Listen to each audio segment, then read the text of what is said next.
Hi, that was fantastic. I think I'm a bit confused, but I'm not sure.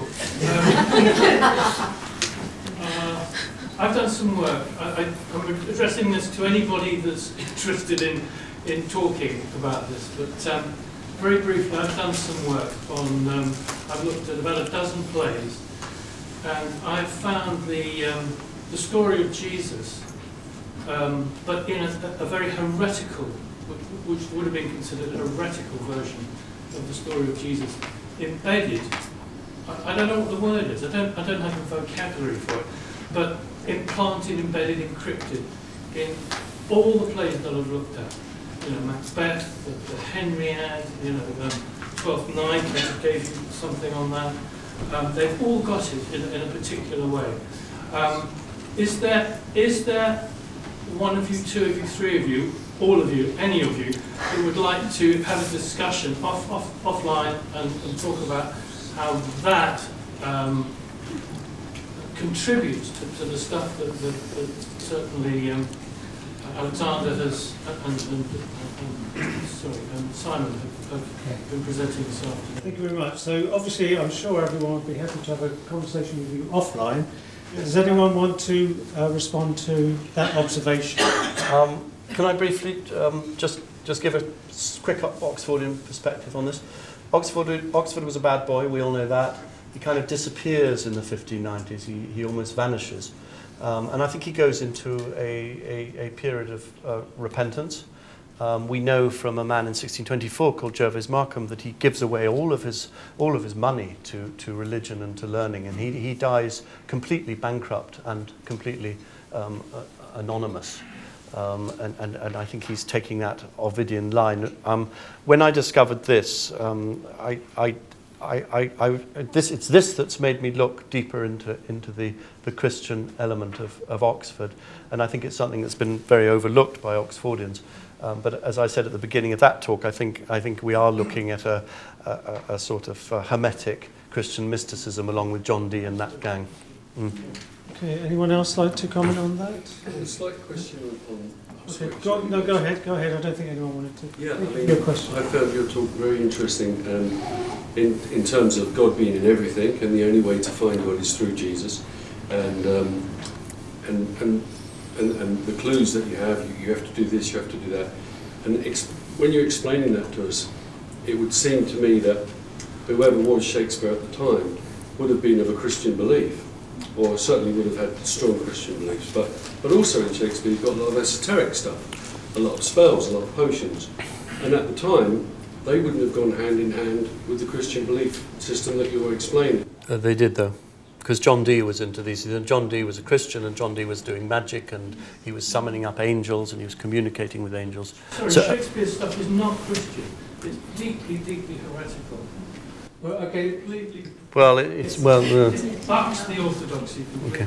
I don't want to put all the talking. You guys in. Does anyone else want to respond to that juxtaposition between magic, Christianity? Well, it's just the way that you was trying to find the clues. It was from a very religious Christian aspect, and yet Shakespeare has also got other aspects in there as well. Absolutely. But what I was showing was not my beliefs or necessarily Shakespeare's beliefs.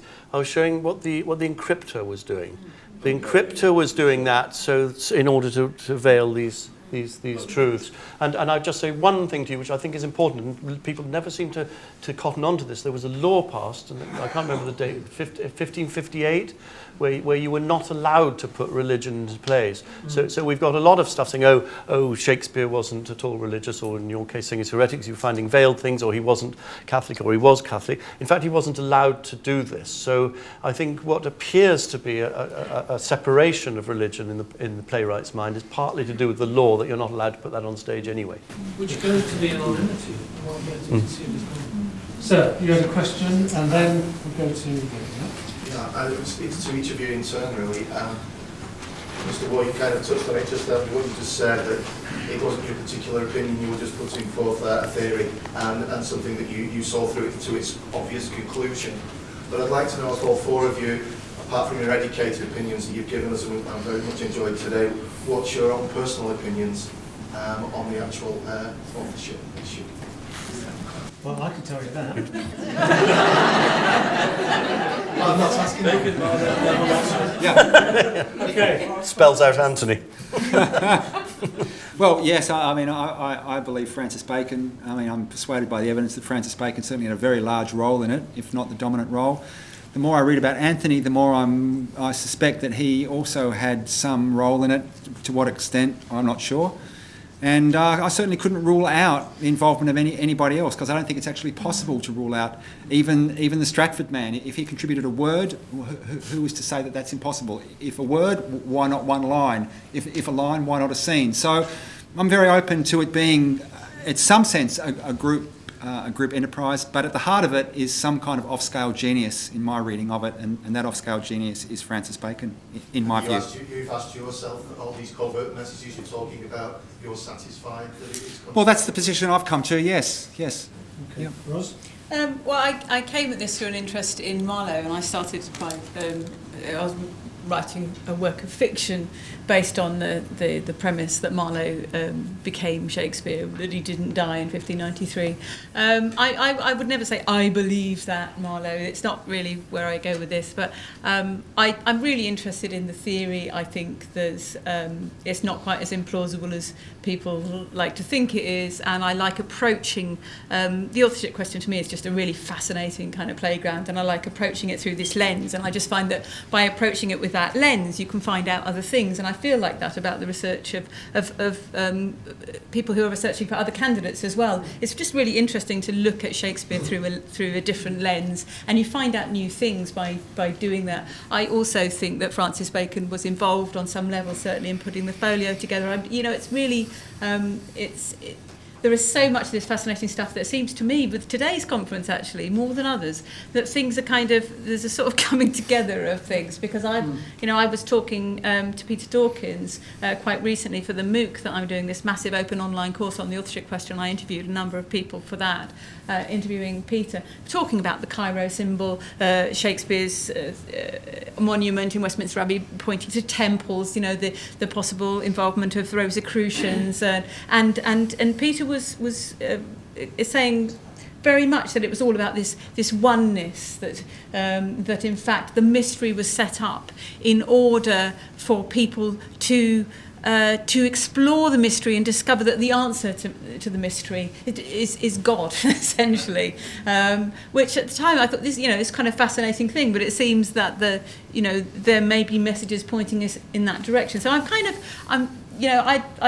kind of slightly in love with Christopher Marlowe, just as a sort of side issue, and I also kind of explore stuff in a more. I publish things in conventional scholarly outlets, but I think the authorship question is just a fascinating question. I believe it's a valid question. I want it to be taken more seriously in academia, and I'm still open as to anything that we can learn about Shakespeare through this.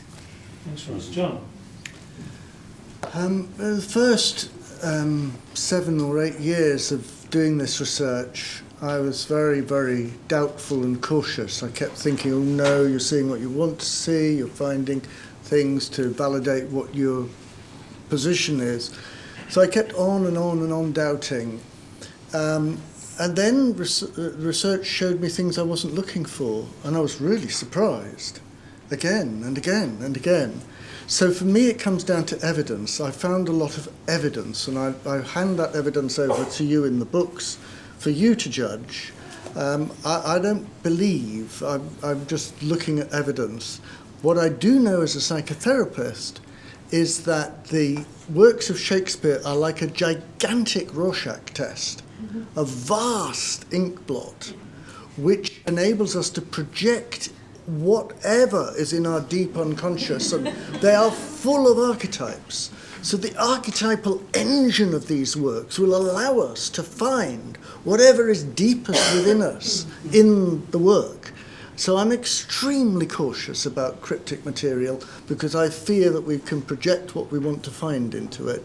But I'm astonished by your discoveries and I'm interested in evidence, so I will look at all the evidence, and I'm grateful for you producing vast amounts of evidence and so on. So for me, evidence is all. Thanks, John.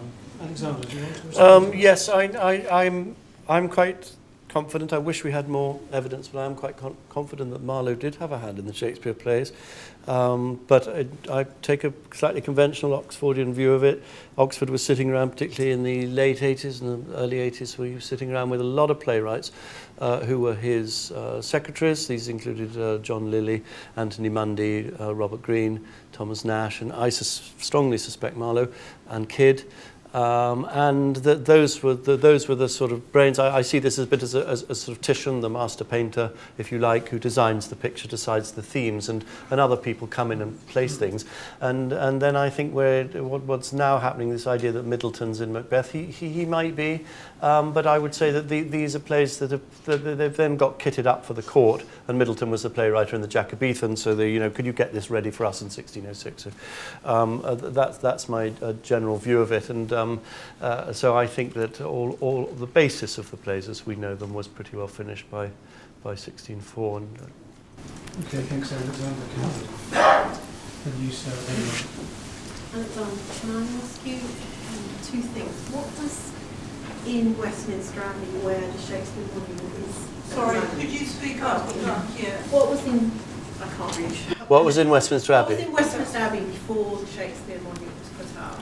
And who were the people that knew that secret then to put that monument there with the inscription with the TTT? Okay, who are the people who put the secret there? I have to speculate, but we have him pointing at the word temples, and we have that the first folio is consecrated to temples. We have Francis Bacon talking in this rather interesting way about a secret group of scholars whose job it is to learn more about God's creation. Now, why would they not be called temples? Or, he said they're called Solomon's house. Well, what does that mean? It means Solomon's temple. So I don't know is the answer to your question. But what I'm very, very confident about is there was a group of clever clogses who were being quite secretive and very learned. And it was through this group that the secret was passed through and that monument was put directly on top of where he was buried. And I'll tell you one thing which someone told me the other day, which I thought was extremely interesting. In Canterbury Cathedral, we are told that Thomas à Becket is buried in Canterbury Cathedral, but we don't know exactly where. But it's said that at any given time, there are 3 people, it's back to Tria sunt omnia, there are 3 people connected with Canterbury Cathedral who know exactly where that burial spot is. Now, I would suggest, when we're talking about the Shakespeare and how come it was that was plonked straight on top, with, by the way, 1740 carved onto it, and why do you carve the date when you put it on? I suspect that 3 people carried this secret, one died, another was told, and it was planned. And in 1740, very, very key number, that monument was going to go right on top. Now, I went to Westminster Abbey and I said, I want to see as much as you've got on the history of why that Shakespeare monument was placed exactly where it was placed. And they said, well, it's interesting. So we do have some documentation about that, and it was vaguely going to go over there. And there was a very strange and sudden intervention by the Dean of Westminster who said, no, it's not, it's going here. And that here was actually where the altar was of St. Blaise's Chapel. Now, Peter Dawkins told me that he had some information, which I found extremely interesting, that there was a crypt underneath there. And did you tell me, Mark, or have I completely imagined this, that you, in a sort of gentle and casual way, said to someone important in Westminster, like the Dean, said, oh, we know who's buried under there or something, and he went white and jumped? Oh, no. Did you? No, I imagined that. Okay, sorry. I imagine that, sorry. Then go white. Okay. Yeah. Yes, sir. Yes, sir. I'm interested in the Shakespeare statue. I've done some research along these lines in the past, looking at anagrams. If I might suggest, I don't want to bore people with this now, but I've done some work on the Shakespeare statue of Wilton House. And there is a quote from Macbeth there. Certain key words are in capital letters. It turns out that appears to be a whole set of codes. If you want to find out more, Wilton House have got a copy of the work, so you can inundate them now if you're not already sick of hearing about it, with the solutions that I've found there. It's an entire booklet, it's about 40 pages worth. so I can't explain it now. It's a numeric code invented in the reign of Henry VIII by a guy called John Skelton. Oh, yeah. Milton House, and it boils down to things like how the Shakespeare statue stands, the word he's pointing at is shadow, and things like that. Yes, Shadow meaning I'd certainly be interested in reading yeah, that. if you want If to, you can hook up afterwards, maybe. Yep. or contact Wilton if you want to know what it's about. Good. Mark, you had a question? I just wanted to draw your attention, those of you who are new, to these 4 very gracious statements in response to your question. And I found it so each one was individual, and each one was so gracious to the people on either side. We have, this has been going for maybe 17 years. I can't think of when you first came, 2002 or 2001, when I was artistic director here, a long time.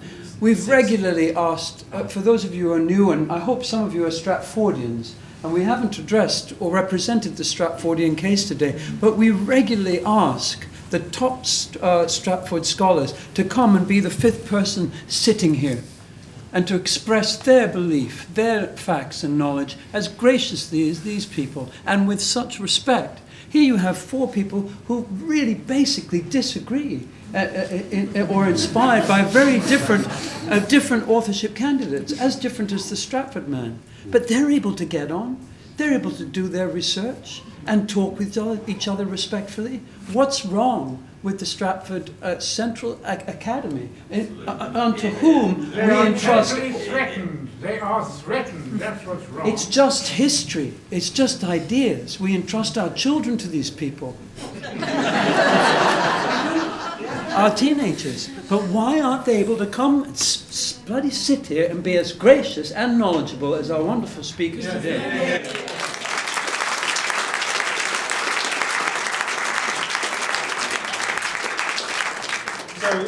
So if you can follow Mark's example, have a question and keep it concise. I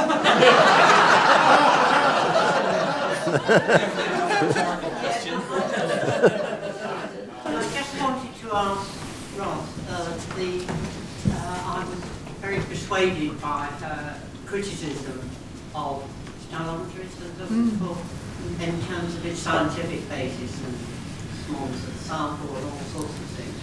Do you think there is a role for that anyhow? Because I have to say, I thought there was a lot of truth in it, and I have to say So is there a role for stylometry, you ask? yes, given that the very clear idea she gave about the failings of the system, Okay, thank you for the that. fact that she did it.